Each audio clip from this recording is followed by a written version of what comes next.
Somebody else was telling me about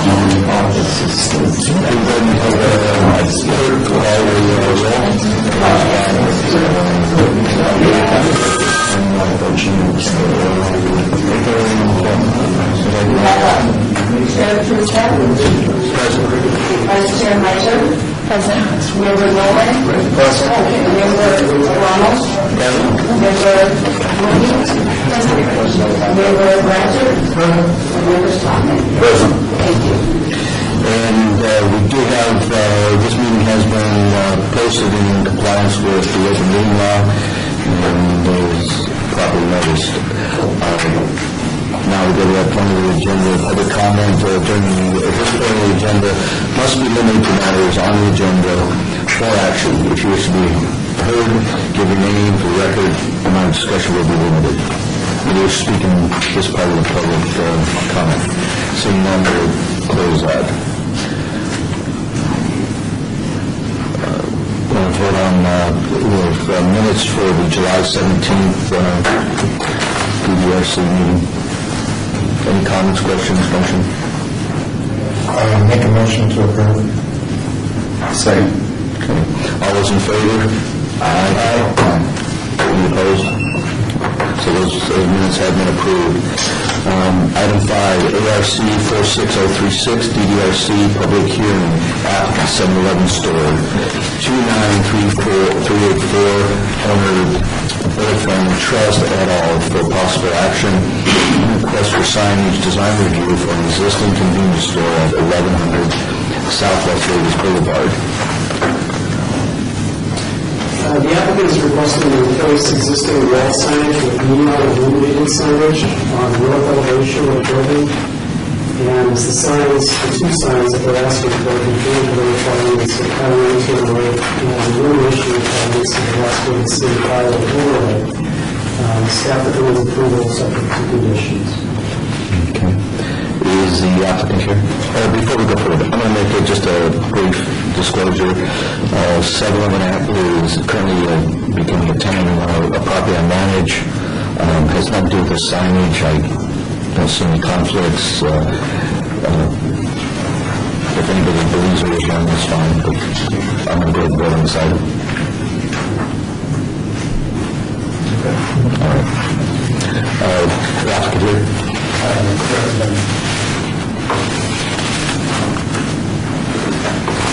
Basically, it's kind of cut and dry. What we're doing is we're just taking the normal fascia that's on a 7-Eleven, we got the band and the sign, and we're actually outlining all the bands with the colored neon, and then redoing the 7-Eleven sign, which is normally a vacuum pack.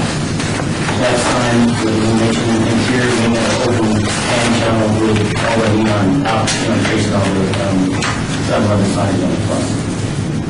That's basically all we're doing. This was posted as a public hearing. If you wish to speak concerning this item, please come forward. Seeing none, close the public hearing. Members? Any comments? Is there a reason to do this? Just We made upgrading them, and according to the, Las Vegas Boulevard overlay district, when you start refacing signs and stuff like that, you have to conform to their standards. So they're basically conforming to what, is called for 75% neon. Any other comments? Motion? make a motion to approve the sign, 7 condition. Second that. We have a second. All those in favor? Aye. Aye. Opposed? Thank you very much. And then item 6, ARC 46344, DDRC, public hearing, applicant Park on Fremont, LLC, owner Artemis W. Ham, III, for a possible action on a request for signage design review for a proposed Tag Limited establishment at 506 Fremont Street. Mr. Chair, 2 signs are requested for review. Sign BG1 is a roof sign that projects off the west elevation of the building at a 30-degree angle. Sign BG2 is the wall sign on the south elevation. Both meet the 75% neon illumination requirements in the Las Vegas Boulevard City Byway.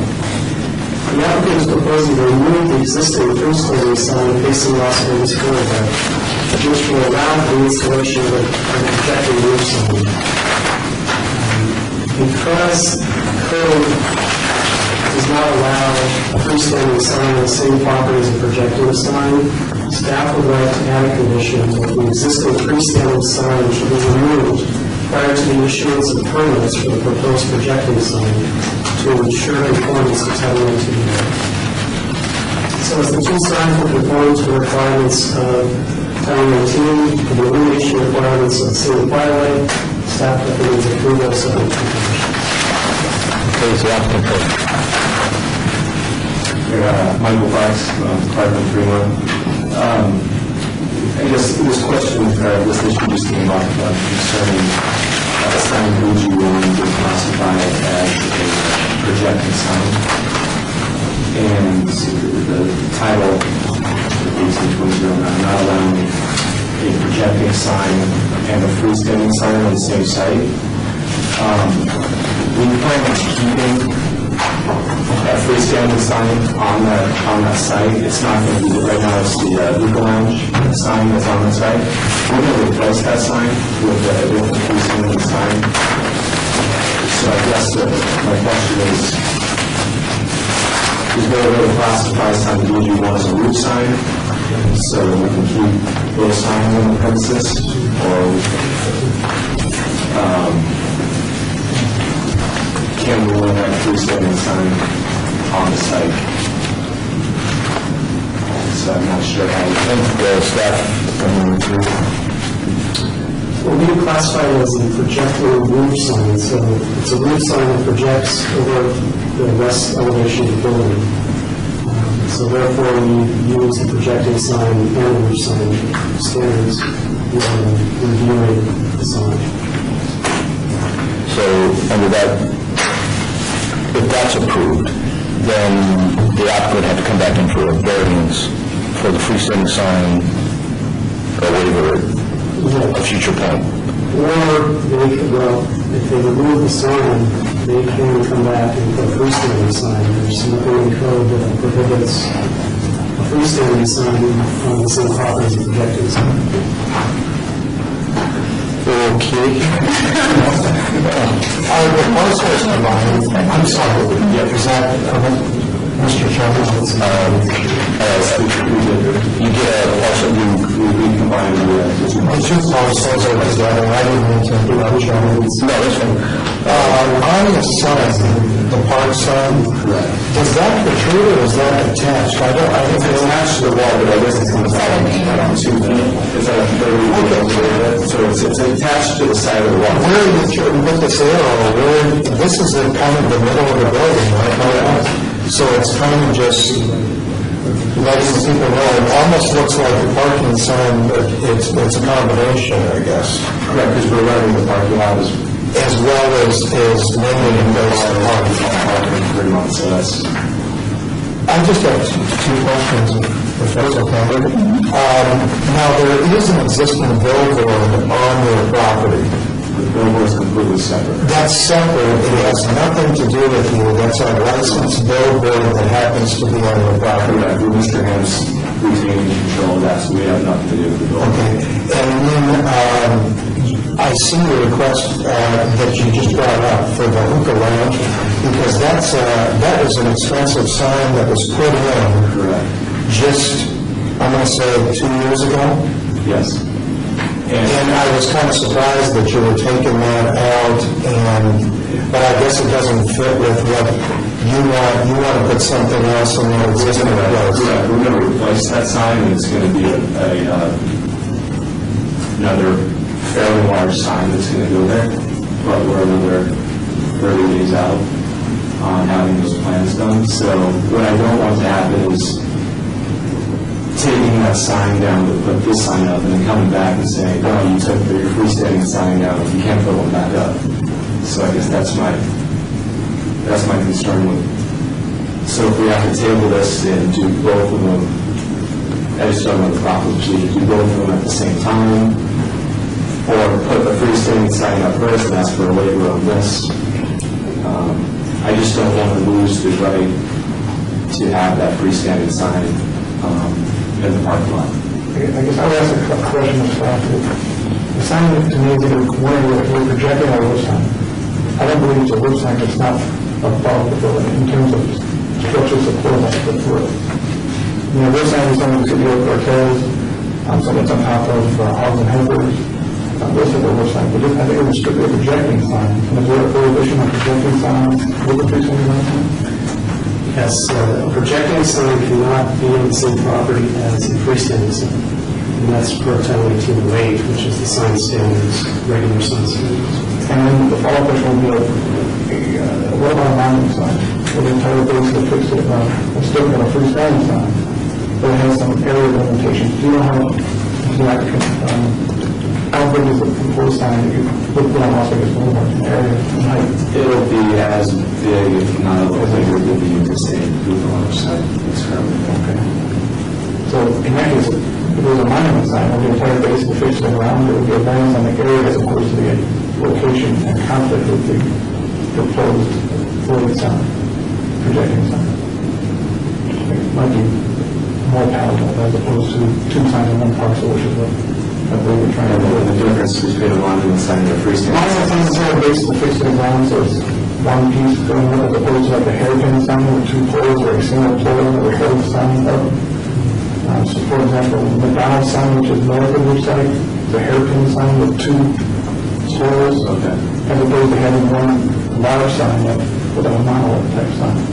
The entire base is fixed to the ground. So that would, I think for your staff, I think the applicant has a legitimate concern. He might wind up getting one sign and ultimately lose the sign that he obviously indicates that it's very important to them. I think, just my view is it might be better to hold this and bring both of them together so we can make an action on both signs, or it still may not prevent you from having to get a waiver. I don't know.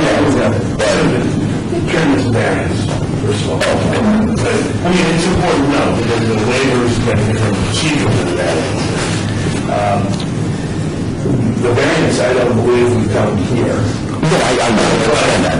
The variance would go through the normal process, and then once a variance is approved, there would be no need for this condition. Right? Correct.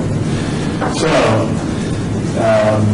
if the question is how best to proceed for the applicant, if he doesn't want the condition to exist, he has to go apply for and move the variance in the system before he comes in with a sign package so he can get all the signs he wants.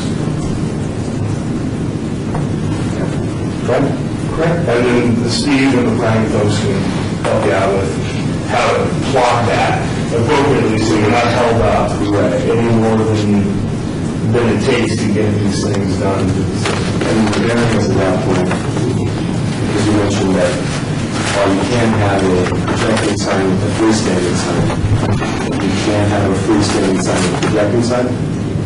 So if I were to put the freestanding sign up first, I wouldn't need a variance for the projecting sign.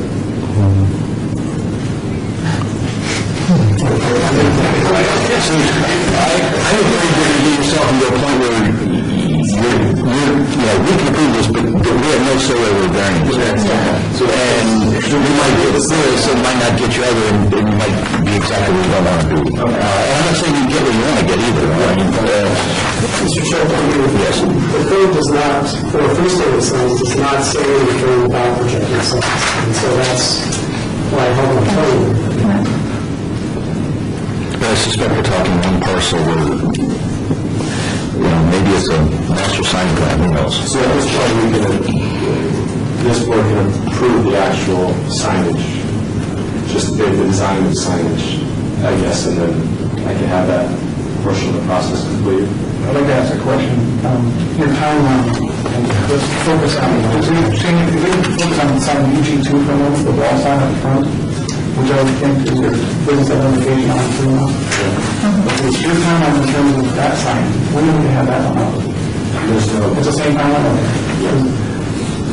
And then what is the timeline, Michael, that you anticipate I mean, I know there has to be construction of the signs prior to the opening of business, so what timeline are we looking at here?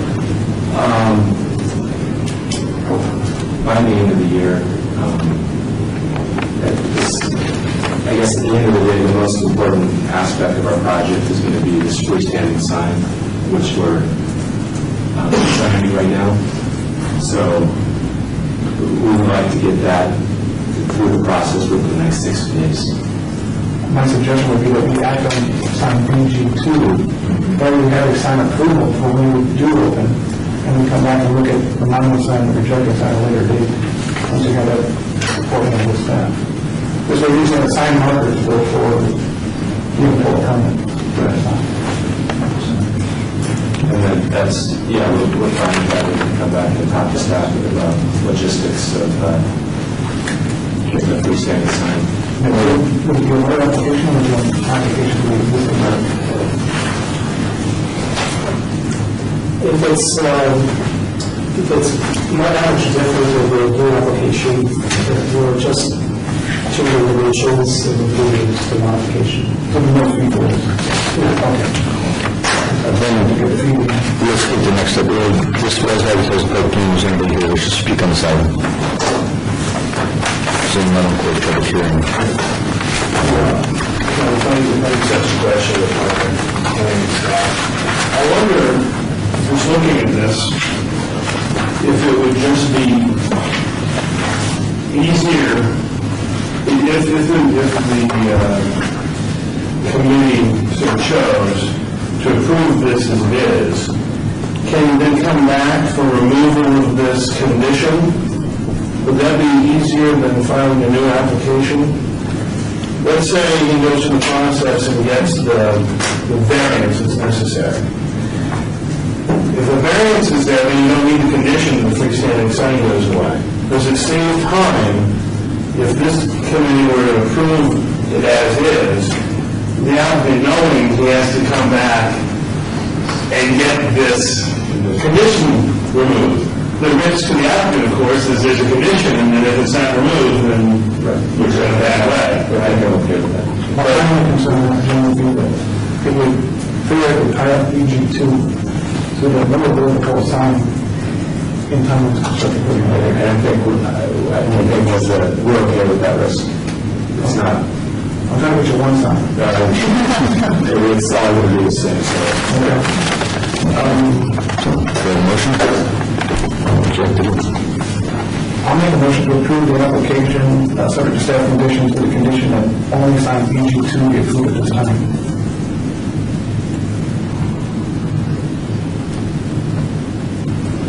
Was that what we were just discussing here with James? Or do we have a couple of motions here where the other alternatives? My suggestion is to give an approval for one sign today so he has that going forward, and he can resolve the freestanding sign and the projecting sign at a later date and come back with a new application, or an amended application that staff deems appropriate.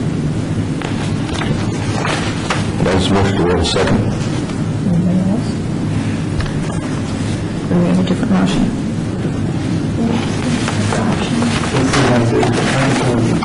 We type the permit, normally you get a permit for BG2, BG1 not zoned. The applicant said he was willing to. The applicant's okay with that? I'm okay with that. Approve that as is, and in the absence of a second, the motion required. So we have a motion that we approve it as is,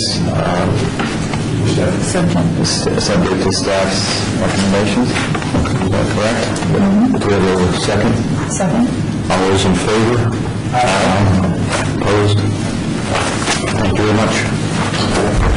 Now it's all perfectly clear to you,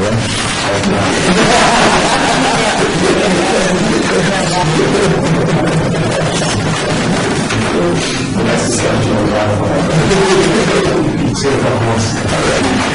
now we got item 7, ARC 46345, DBO2, public hearing, applicant owner LBO, LLC, Series 5, for possible action on a request for a The sign is designed for a portion of an existing inline general retail building, including an existing sexually oriented business, with a waiver to allow no neon illumination or animation on the sign, where 75% of the space of the sign is required at 1147, 1155 Southwest Service Boulevard. Mr. Chair, two new wall signs proposed at 1147 South Las Vegas Boulevard, which is the sexually oriented business. In addition, a 40-foot long double row of pink and blue exposed neon, which is titled Neon E, is proposed along the parapet of the west elevation above the tenant space. And a single row of pink exposed neon, which is titled Neon F, is proposed along the roof line of the east or the rear elevation above the tenant space. As part of this request, an existing 24 square foot roof sign, which is labeled as sign G, which currently backs the building from the, is proposed to remain, but to be brought into conformance with the Las Boulevard City Fire Overlay District requirements for the illumination. Sign C, which is the small cabinet sign near the door, does not meet the 75% minimum illumination standard and therefore requires a waiver of the same fire standards. Staff cannot support the waiver since it will not contribute to the maintenance of the National Scenic Firewall designation in the Las Vegas Boulevard corridor. The remaining signs and neon striping are in conformance with Title 19 and the Scenic Firewall standards. But because it does not support the waiver, staff recommends denial. I'm representing applicant Jim Thompson. If I can, what I want to discuss is the one that's obviously not currently has staff recommend approval. The 4-foot by 6-foot cabinet, if you guys have it in your stuff, is sign C. It's down low. What its intended purpose is to have transparency, changeable transparency, to be able to put advertising information in it. Because it's down at ground level, where people are walking up to it, the poles, which would be one of the alternatives, get broken, stolen. They're a safety hazard. Is one of the reasons for no bulbs around it. The other is neon, which has the same inherent problem. It's high voltage. It would have to be covered. If it has covers, the cover would attract bugs or hard to clean. The issue is because it's down low is the only reason we haven't included it. The applicant has been very supportive. First, we have brought in a fluorescent cabinet down here, and the purpose was that just to get the sign on the roof oftentimes gets overlooked. As you drive by, it's up high compared to the driving height. So we were putting this name down on the building. Those are going to be open-faced exposed neon letters. So a very high percentage of the front, besides these letters, are going to be neon, and then border neon. Our feeling is, because of all of these aspects that are in compliance with the downtown overlay district, that this rather small portion of the signage, because of the safety issues down to the ground, would be reasonable to request a waiver because of those issues. The other items, just to discuss them, we've got neon across the back, just to add some brightness. It's not considered a sign, so we're not getting percentage of exposed neon credits, if you will, but we're putting it on the back to try and dress it up. The other sign, we have a picture, which I think this is the one over on the corner. This one we're going to put exposed neon on it, so it brings it in compliance. The rear parking sign is going to be brought into compliance by having exposed neon to get them around the back for parking in the back. There's another sign on the opposite corner that also says rear parking. That's going to be removed. It's not in compliance, so it's going to be removed with this. So what we felt is we're making all of the appropriate accommodations to expose neon. The roof sign has bulbs around it. All those things are very compliant, except for the one got a small portion of signage that has safety issues down the ground. Okay. This was advertised by the county member who will speak on the sign. Please come forward. Seeing no one opposed public hearing. Comments, Commissioners? Yes, there's a second to licensure. No, I don't think it's enough zoning. I don't believe so. It's on Las Vegas Boulevard. Sure. Quite often we look at these and if it has a lot of neon facing the neighborhood. All of the signage, the exposed neon, this border neon, is all on Las Vegas Boulevard, so it doesn't face anything residential. So the one single row, I don't think would intrude on anybody at all. It's not, nothing's flashing, nothing's bright, nothing should be. But that does face Johnny's Park, I believe, right? Does it? Yeah. On the backside. So we're trying to be on that side of the... It sounds okay. Okay. Let's see, This is separation for animation, and this is over to it. One question on that, I mean, actually a couple questions. The type of business you're running there, I've never seen one that didn't have as much neon as I could get out. You know what, oddly enough, this owner has them all over town, and she is actually got a rather unusual point of view. She's having to do this by competition. Some of the other businesses have gone much more bright and garish and larger signs. And she did better business when she was a small, low-key, on the down low sort of a business. When this is brought into the main front, there's a heck of a lot less profit apparently in this business. I feel for your success. It's much more risky this time than it was in the past, but these are kind of necessary changes. But I mean, you're on Las Vegas Boulevard. This is the scene. Absolutely. And, you know, it seems to me if we're doing appropriate business, and that's all well and good, I think having the neon adds to this build, would add to the building and start to Oh, I agree. All the neon we're doing, when I bought this, instead of a fluorescent cabinet on the front and say, you know what, they're really pushing for 75% of neon, can we make these open page channels? Yeah, sure, okay, no problem. And increase your cost. She's like, okay, so that's when we changed the adult superstore. The only one is the 4x6 down by the door. And that's really, I'm representing, I'm a sign contractor, okay, so I can tell you, it's a challenge. For me, if I say, hey, I gotta spend some more of your money to add neon to it, that's a positive for me. It's a logistical problem to do that. I don't want any liability or safety issue putting exposed neon or covered neon or bulbs down where somebody could get hurt. but you're actually putting for lack of a Duratran type. Yeah, transparencies that will slide into this illuminated cabinet, yes.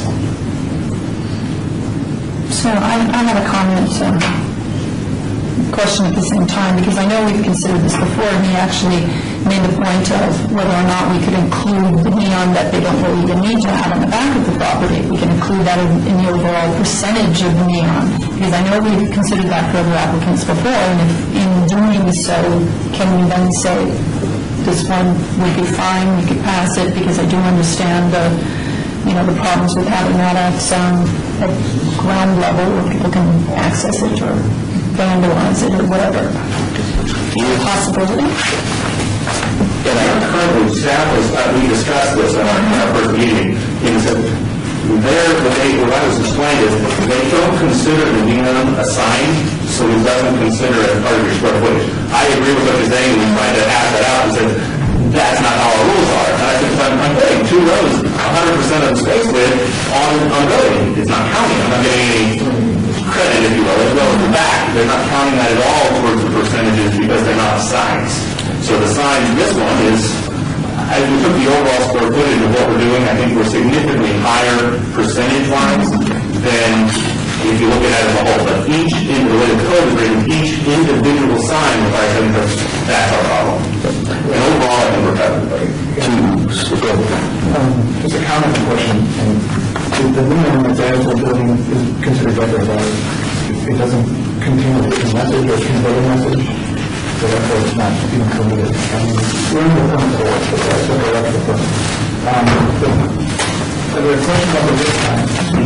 When I go by, it doesn't have this sign. So She had changed the face to a new name as Flick. I guess what used to be on Fremont Street, Flick on Fremont or something like that. That was a dismal failure. We're going back to the old self-service store logo. Yes, that is part of it. I want to confirm that. It's like I wish the person I can't support Sign C. Just from the standpoint, I don't think it's real compliance with the same level. I just don't think it's fair. I want to encourage others to come forward. So we'll grant you the waiver, will then somehow be obligated to others who came forward. So I would personally be against Sign C.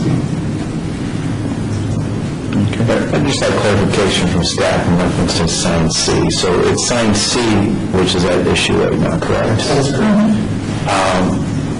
And again, I just listening to what you were sharing about kind of lower key seems to be more business.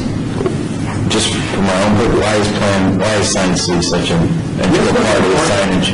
The reason, I'm trying to explain a little bit, the owner of this business, this sign was existing for whatever reason. She had this 4x6 transparency back at some time in the past. She's owned this whole building for some many years. She had this sign, she really liked it. They took it down to paint the building, and then when they went to put it back up, they were told, hey, you didn't have a permit, now we're seeing by you can't have it. It made her angry. She's the type of person that she's made a lot of money in business and whatnot, and well, I'll fight it. And I said, let's go and appeal and ask if we can put this back. The whole start of this entire application for all the neon and everything we're doing was that silly little sign. And it's a nothing project, it's a little 4x6 sign. That, I would give it up in a heartbeat. However, it's important to her. Now, what I would request, if it's not in compliance, it's difficult, it's complicated, I have danger issues with it, but if instead of getting rid of it because it's such an issue to her, I would create neon around it if that was the only way I could have it. I know that silly little sign is important to her. So that's why I'm trying to not give it up, otherwise I would throw it out. But I know that it's important to my client. Is there a product that I think we looked at LED lighting in this corridor, and there is an LED neon tubing product that is unbreakable and doesn't create heat. Is that something that staff has looked at under the city byway? Because we constantly hear this, the fact is it can be broken, and I agree. I mean, I think your dirt trains will get broken too, because I think people get mad. We'll do the best we can, yes. They see a picture, they don't like them, they're going to look at that thing. I think it's very possible, yeah. I've got 3 months, so yes, very close to it. Right, yeah, the LED is not specifically allowed on the scenic byway as a replacement for the neon. If, the question of staff, if, for example, this cabinet had neon around it and I covered it with a clear cover, would that then comply with code? Is that border neon around the outside of it?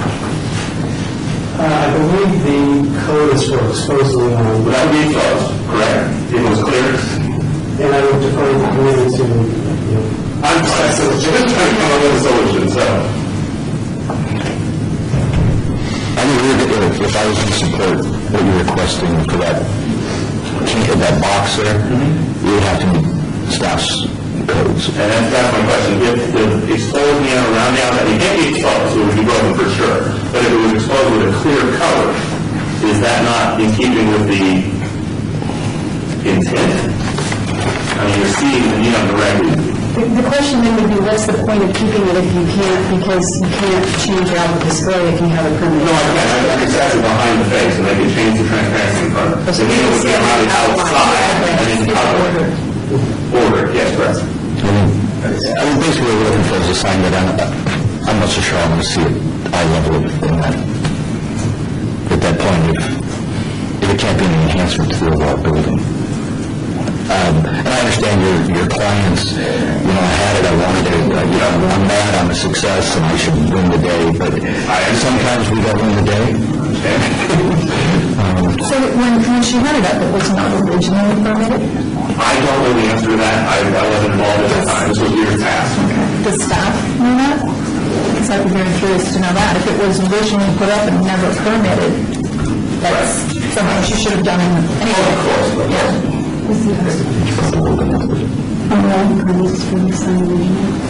The original sign, did she have it permitted? No. Never met, so it was up, okay. Just another quick question, you may not know.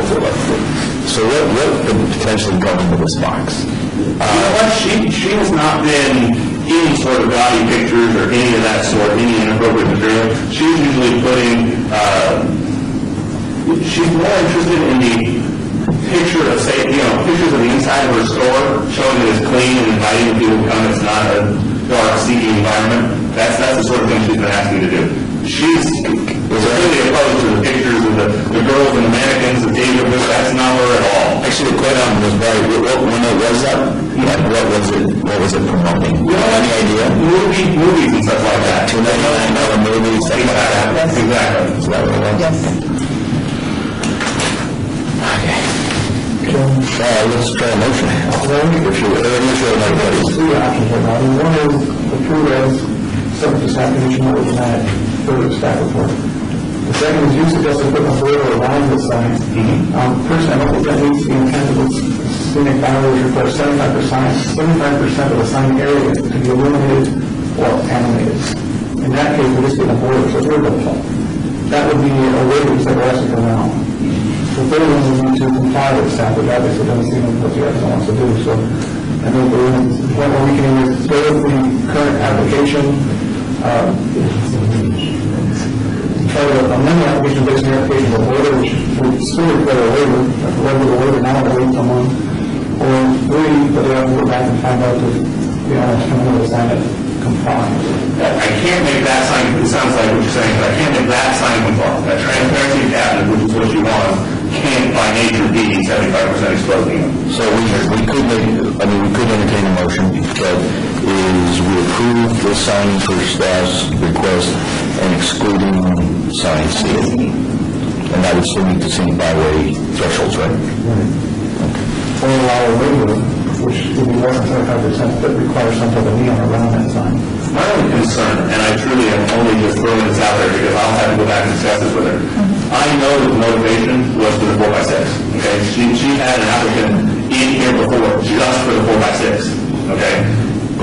My concern is if she doesn't get that, she won't do anything, which, in my opinion, these are positive improvements to her business and Las Vegas Boulevard. So, If she doesn't do anything, that's between her and the city, that's not us. I understand. I just thought this was an improvement for the city. Downtown redevelopment idea of adding the signage was that's great.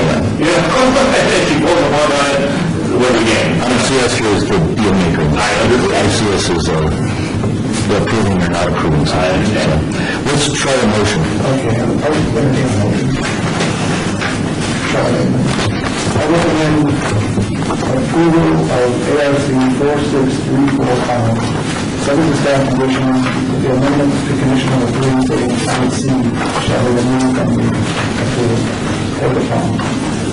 Second one. Shall be removed and or made compliant, or are we not considering that? To remove it. But we need to make it compliant. Yeah, it was combined with it. So, I'll second that motion. There's a second. Any other comments? All those in favor? Aye. Opposed? You gave it a good try. I got it. Thank you. Thank you. Item 8, ARC 46358, DBRC, public hearing applicant, the Las Vegas Casino Hotel owner, Biden, Nevada, Gaming LLC et al., for possible action on a request for a signage design review for a portion of the existing hotel and casino at 301 East Carson. Mr. Chair, as part of the special signage sub-district, the site is subject to the signage requirements of Title 18.10.100. Property also borders the Fremont Street Experience pedestrian mall, and part of that section, only portions of the property that are outside the pedestrian mall are subject to DBRC review. 2 new signs associated with the D Hotel and Casino are requested, which are labeled as signs F and G under site plan. Both signs are compliant with 19.100 signage requirements, with the exception of the 50% illumination standard for which the applicant is requesting a waiver. Staff cannot support the waiver request as it supports the intent of the downtown casino area district for the developmental, aesthetic, and cultural reasons still within that section of Title 18. Therefore, staff recommends denial. And an encroachment agreement will be required for any signage that projects into the public right. applicant. Mr. Chairman, members of the board, Greg Bordeaux, 300 South 4th Street, here representing the former Fitzgerald. They are engaged in a very large and very expensive program of re-signing property, and pleased to report that we seem to be compliant with substantially all the regulations on the signage on this occasion. And to put this in context, the overall signage program is overwhelmingly animated, illuminated, and has massive amounts of neon. There'll be about $300,000 worth on the property as a whole of illumination, animation, neon. But most of that is focused on the front of the property where Fremont Street Stadiums is and where the pedestrians are, etc. These two signs are purely directional signs to get people into the parking garage. They replace existing signage, which currently says Fitz or Fitzgerald, so obviously they would need to change that out. Theoretically, we could just change the copy, I suppose, and leave the signs in place. But instead of that, they will go with this substantial upgrade of those two signs to get people to and into the parking garage. The signs, I think, are well within the spirit of the code, and in fact, they're using, as the chair suggested in another context here, they are using red LED on both sides, which aesthetically, I won't argue that it's the same as neon, because it's not neon, but aesthetically, on these signs up in the air, they are going to be the same as neon. They're going to, since they'll be red and stripes, they could just as well be neon, but they are, in fact, LED, which is a more economical system to operate, safer in terms of people throwing rocks at it, which we hope they don't do. But in addition, these signs are on the extreme rear of the property and intended purely for directional purposes. They're replacing much lower tech and frankly not as attractive signage as is there now. And we think they're within the spirit of the code. We understand the staff position has to be, they don't literally comply, and we concede the point, but we think that when we use red LED striping and illumination on the lettering of the signs, and if we put it in the context that probably 90% of the whole sign package, including the front here, actually has pedestrian utility, that we're within the spirit of the preserves of people. Thank you. This was advertised public hearing. Anybody who wishes to speak on this item, please come forward. Seeing none, we will close public hearing. Members? Comments? On the one map here, I'm sorry which page, but it talks about A, B, C, D, all the way to G. But we're only talking about two signs. What are all these other things? Those are ones that fully met code and fully met the illumination I see. and standard, including the front of the building, and therefore we're only here on what I would call the directional line signage on the rear of the building. Okay, so which of A through G, which two signs are we talking about, F and G? F and G, which would be at the southwest corner of the building, or the northeast corner of the two streets in this case, at the rear, where there's also a current sign that they are not within the spirit of the code, and we chose not to just try to change out the copy, we chose to. Okay, so I'm assuming this is sign F. Is this a corner sign? This corner sign that wraps around 3rd Street in Carson. Okay. And then there's a blade sign which replaces the existing projecting sign right over the parking garage, so that people coming up 3rd will say, aha, that's where I get into the parking garage. And similarly, people on Carson will have a directional sign that says, turn here to get to our parking garage. And frankly, those signs are not particularly practical to be a lot of flashing and animating. Those need to be steady burn and get people into our parking garage. Sure. But on F, so the D, which is the LED, that sign listed. Yes, sir. So the D is on 3rd Street, and the wraparound is on Carson. Yes. And so what's illuminated by these LEDs is the D itself. I am telling you on the record that the D is what is in the form of the red LED that I said was substantially aesthetically the same as neon. Right. The rest are just cut out with white illumination behind them? Okay. And then on the next sign, so I guess that's G. And then the same thing, so the D is the LED. What about these white lines below it? I guess it's written here. I just didn't read it. What's in those white lines? The white lines themselves are simply white lines, but They shine through like the chairman asked. now I think the copy shine is like, and I'm going to ask my sign expert, the stripes are not like the stripes. Just decorative stainless elements, the copy is all illuminated, the P for public parking, all P, then All the lettering is illuminated, but the white lines are brushed metal. Which actually would appear to be lighting because of the lighting of the sign itself, but they aren't technically lighting. There's a motion. There's a motion for approval. Do we have a second? I'll second. Those in favor, please say aye. Aye. Opposed? Thank you very much. Thank you. Now we go to that final item on the agenda, citizens' participation, public comment during this portion of the agenda must be limited to matters within the jurisdiction of the committee. No subject may be acted upon by the committee unless that subject is on the agenda. Those who speak on this portion of the agenda. Seeing none,